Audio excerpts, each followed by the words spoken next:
Drama करने के लिए जगह बहुत होती है, जिसको करना है करते रहें।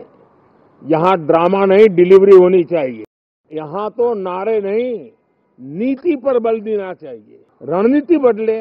मैं टिप्स देने के लिए तैयार हूं, उनको कैसे परफॉर्म करना चाहिए।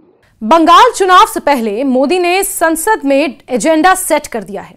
ड्रामा नहीं, डिलीवरी चाहिए। जी हां, संसद के शीतकालीन सत्र से पहले प्रधानमंत्री नरेंद्र मोदी ने विपक्ष को यह साफ संदेश दे दिया है कि यह सत्र नारेबाजी और हंगामे में नहीं बल्कि नीति और कामकाज में बिताना चाहिए। उन्होंने बिहार चुनाव में बीजेपी की जीत का उदाहरण देते हुए कहा कि विपक्ष अभी भी हार के गम में है और कुछ दल अशांत दिखाई दे रहे हैं। प्रधानमंत्री मोदी ने विपक्ष से अपील की कि वो सत्र को सुचारू रूप से चलने दें और महत्वपूर्ण कानूनों को पारित कराने में सहयोग करें। बिहार की जीत के बाद मोदी का राजनीतिक फोकस अब पश्चिम बंगाल की ओर है। उन्होंने कहा कि जिस तरह बिहार ने जंगल राज से छुटकारा पाया, अब बंगाल की बारी है। और अगर प्रधानमंत्री के शब्दों में ही कहा जाए तो गंगा बिहार से बंगाल तक बहती है और बिहार ने बीजेपी के लिए बंगाल में जीत का मार्ग तय कर दिया है। अब बंगाल से भी हम जंगल राज हटाएंगे। प्रधानमंत्री मोदी ने बंगाल के लोगों को यह भरोसा भी दिलाया कि बीजेपी जनता के साथ मिलकर राज्य में भ्रष्टाचार और अनियमितताओं को खत्म करेगी और विकास के काम को आगे बढ़ाएगी। प्रधानमंत्री नरेंद्र मोदी ने यह साफ किया कि संसद में केवल राजनीति का नाटक नहीं चलेगा बल्कि असली काम और डिलीवरी होगी। उनका संदेश साफ था कि विपक्ष केवल बहस और विरोध करने में समय ना खोए और विकास और नीति निर्माण पर ध्यान दे। मोदी का यह भाषण न केवल संसद में विपक्ष के लिए चेतावनी था बल्कि यह बंगाल में चुनाव और वहां के विकास को लेकर बीजेपी की गंभीर तैयारी और प्रतिबद्धता का संकेत भी देता है। वहीं संसद का शीतकालीन सत्र 1 दिसंबर से शुरू हो चुका है, जो कि 19 दिसंबर तक चलेगा। सत्र की शुरुआत से पहले ही प्रधानमंत्री नरेंद्र मोदी ने विपक्ष को साफ संदेश दिया कि संसद केवल बहस और हंगामे का मंच नहीं है। उनका कहना था कि देश के हित में काम होना चाहिए और फैसले लिए जाने चाहिए, ना कि सिर्फ विवाद और नारेबाजी में समय बर्बाद हो। लेकिन पहले ही दिन सदन में गहमा गहमी का माहौल बन गया। लोकसभा में एसआईआर से जुड़े कई मुद्दों पर विपक्ष के लगातार शोर शराबे की वजह से पूरे दिन की कार्यवाही को टालना पड़ा। यह कोई नया दृश्य नहीं था। पिछले कई सत्रों में भी बिहार चुनाव प्रक्रिया, ऑपरेशन सिंदूर, राफेल और अमेरिकी राष्ट्रपति ट्रंप के बयान को लेकर लगातार हंगामा होता रहा है। जुलाई-अगस्त 2024 के मानसून सत्र में लोकसभा सिर्फ 29% समय और राज्यसभा 34% समय तक ही चल सकी। वहीं शीतकालीन सत्र में भी लोकसभा केवल 52% और राज्यसभा 39% समय तक ही सक्रिय रही। वहीं 18वीं लोकसभा में एक सत्र में 419 सवाल सूचीबद्ध थे, लेकिन केवल 55 सवालों के जवाब ही मिल पाए। कभी राफेल और कभी अन्य विवादों के कारण संसद बार बार स्थगित हुई। ऐसे में न केवल संसद का कीमती समय बर्बाद होता है बल्कि जनता के पैसे का भी नुकसान होता है। एक अनुमान के अनुसार संसद का हर मिनट करीब 2.5 लाख रुपए का होता है। यही कारण है कि देश भर में लोग बार बार कार्यवाही बाधित होने से नाराज रहते हैं और संसद की कार्यकुशलता पर सवाल उठाते हैं। विवादों और हंगामों के बीच भी केंद्र सरकार बार बार यह साफ कर चुकी है कि उसका मुख्य ध्यान हमेशा नीतिगत सुधारों और विकास संबंधी पहलुओं पर ही रहा है। पिछले कुछ सालों में कई बड़े बदलाव किए गए हैं, जिनसे देश के प्रशासनिक और आर्थिक ढांचे में सुधार हुआ है। उदाहरण के लिए, अब रेल बजट और आम बजट को एकीकृत कर दिया गया है, जिससे बजट प्रक्रिया सरल और पारदर्शी हो गई है। इसके अलावा नया संसद भवन तैयार किया गया, जो आधुनिक सुविधाओं और तकनीक से लैस है।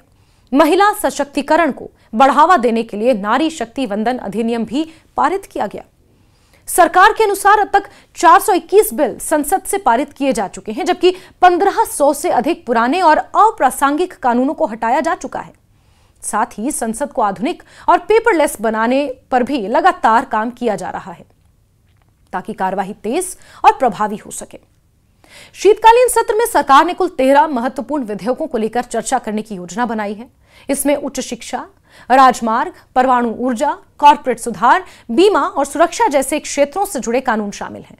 सरकार चाहती है कि इन सभी प्रस्तावों को समय पर पारित किया जाए, ताकि देश में विकास की गति तेज बनी रहे और प्रशासनिक सुधार लागू हो सकें।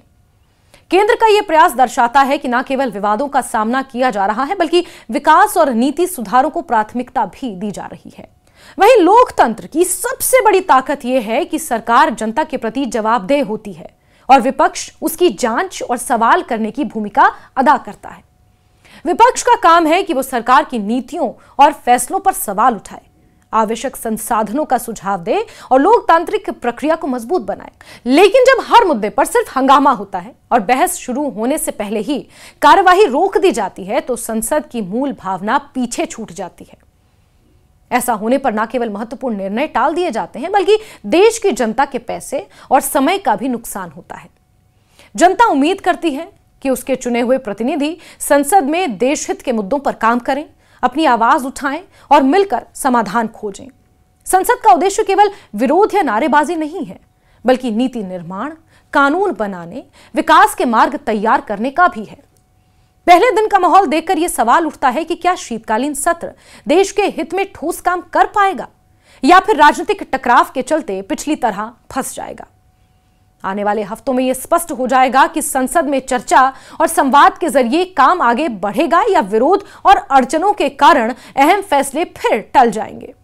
लोकतंत्र तभी मजबूत होता है जब बहस और विरोध संतुलित हों और संसद का हर प्रतिनिधि जिम्मेदारी के साथ अपने कर्तव्यों का पालन करे। केवल तभी जनता को विश्वास होगा कि उसके चुने हुए नेता देश और विकास के लिए काम कर रहे हैं, न कि केवल राजनीतिक चालबाजियों में उलझे हुए हैं। वहीं 18वीं लोकसभा में एक सत्र में 419 सवाल सूचीबद्ध थे, लेकिन केवल 55 सवालों के जवाब ही मिल पाए। कभी राफेल और कभी अन्य विवादों के कारण संसद बार बार स्थगित हुई। ऐसे में न केवल संसद का कीमती समय बर्बाद होता है, बल्कि जनता के पैसे का भी नुकसान होता है। एक अनुमान के अनुसार संसद का हर मिनट करीब 2.5 लाख रुपए का होता है। यही कारण है कि देश भर में लोग बार बार कार्यवाही बाधित होने से नाराज रहते हैं और संसद की कार्यकुशलता पर सवाल उठाते हैं। विवादों और हंगामों के बीच भी केंद्र सरकार बार बार यह साफ कर चुकी है कि उसका मुख्य ध्यान हमेशा नीतिगत सुधारों और विकास संबंधी पहलुओं पर ही रहा है। पिछले कुछ सालों में कई बड़े बदलाव किए गए हैं, जिनसे देश के प्रशासनिक और आर्थिक ढांचे में सुधार हुआ है।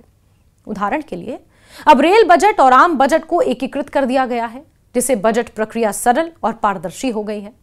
इसके अलावा नया संसद भवन तैयार किया गया, जो आधुनिक सुविधाओं और तकनीक से लैस है। महिला सशक्तिकरण को बढ़ावा देने के लिए नारी शक्ति वंदन अधिनियम भी पारित किया गया।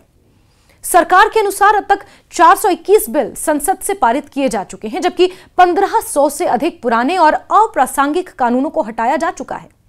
साथ ही संसद को आधुनिक और पेपरलेस बनाने पर भी लगातार काम किया जा रहा है, ताकि कार्यवाही तेज और प्रभावी हो सके।